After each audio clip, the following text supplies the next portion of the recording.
Hi, welcome to this quick video whilst we're supporting a client who's starting with Square Wave Voltammetry using the SenseItAll Potentiostat. So the first thing I'm going to do is actually just jump straight into a demo. So let me just change my screen to here, and I will take the 501 screw-bridge electrode that clicks in quite readily into the SenseItAll Potentiostat. I've got my smartphone here. So my smartphone says Square Wave Voltammetry on it, and I'll put all the conditions in a minute. I'm just going to put 50 microliters of potassium ferricyanide on to the 501 screw-bridge electrode from ZP.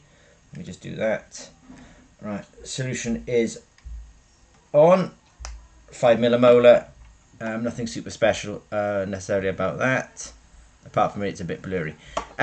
Okay, so the solution is on. Now what I'll do is I'm going to, I've named it in the app because then it means I've called it Ferry DIA, Dia, Demo, right, okay. Now the conditions, I've preset the conditions, and I'll go through the conditions very shortly about, I'm starting at 600 millivolts, I'm going to 200 millivolts or minus 200 millivolts, I'm going at voltage step at 2 millivolts, current range is 10 microamps, amplitude is 25 millivolts, and the frequency will be 25 hertz. Now I'll just hit start, and it's gathering the data in real time. So I'll get a bit of a baseline, and then I'll kind of get this big sort of reduction peak, because this is basically ferricyanide that's being reduced to ferrocyanide. It will complete, and it will send the data to a cloud system called Djuli. So I'll just let that settle there, and I'll start sharing my screen with you.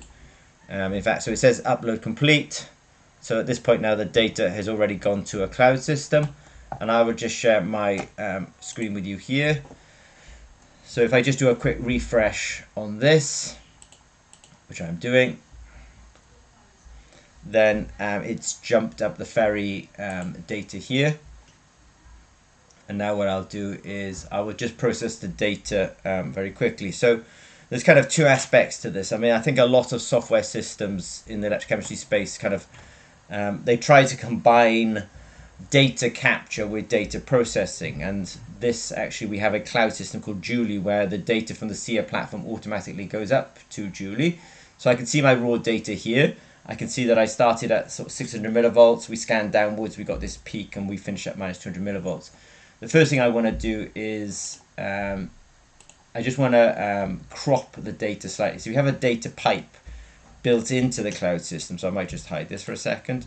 We have a data pipe built into the system. So I'm just going to add some data processing steps in. I'll crop it, and I'll crop it at 500, and I will do down to minus 200. I just want to check that I've done that correctly. So let me just have a quick look at cropping the data. So what I'm doing is I'm going to do a bit of data cleanup, and then I'm going to process the data a little bit more. So yeah, I've cleaned up the data. I've kind of cropped off that charging, and I'm left with that there. The next thing I'm going to do now is I'm just going to flip it around the y-axis. So it makes it a little bit easier if I just flip around the y-axis. So I'll just implement that. So just wait there for a second while I flip it around the y-axis. I don't really need to go back and check it all the time, but it does sort of show you what I'm essentially up to. So first of all, I cropped it. Now I flipped it around the y-axis. So what was a what was a sort of essentially a valley has now become a peak. It's just easier to process peaks. A lot of maths is set up around peak analysis, not necessarily trough analysis. And what I'm going to now do is I'm going to do a baseline correction. So we've got loads of baseline correction tools.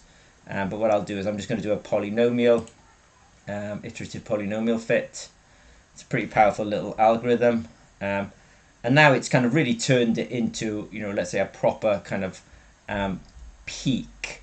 Now what I'm going to do is I'm going to analyze the peak height on that. So I can just manually see that the peak is about 100 millivolts. So let me just go into here and go peak height fit. The center is about 100 millivolts. The window, I'll set it as 100 millivolt wide. Let's have a quick look at that. So here it comes. So you can see now that we found the peak. Height here, and now what I'll do is I'll just go to Tools. I'm now going to actually fit it. So let me just try 0.75 with an intercept. What I'm doing here is I'm pretending that I've gone through the effort of doing a calibration, so I actually know how to convert peak height into concentration. I'll just put in some nominal figures at the moment. I just put in one for sensitivity and one in and another number in for another one in for offset. So now what I'm going to do is I just realize that 0.75 is let me just make that closer to 1, and let me just have a quick look what that does. Let me just do it. Right, so 1 will bring me to 1.902. I'm just going to put in 0.5. I should have a better instinct for this. That'll probably bring it to...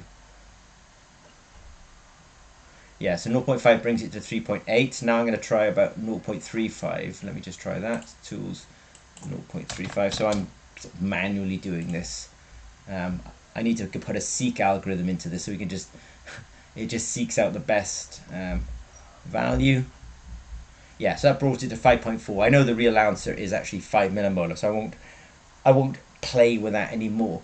But what I've done is I'll have some slides on it, but I have some slides now where I'll tell you what the settings were, and I'll also run through that workflow as well. But this is a very unique instrument that we can rapidly do the Square Wave Voltammetry on it. Data goes immediately to the cloud. We've actually got a data pipe in the cloud, and we can actually process this data. You know, in this particular case, I cropped it, I flipped it, I did a baseline correction on it, I found the peak height, and I turned the peak height actually into concentration. So what I'll do is, I've just got a few more slides here. So we did a quick demonstration there. And then you saw me take the hardware, I put the 501 screw electrode in there, I put 5 millimolar ferricyanide on there, and I grabbed the raw data. To process the raw data then, we sent it, well, the data, we don't send it, it just automatically goes to the cloud. That's protected by your username and password. I cropped the data, and then I did a flip. So I flipped the data rather than it being essentially looks like a valley when I just really turned it into a peak, just by flipping it around the y-axis. Then we did a baseline correction on it, so it really did turn it into a nice peak.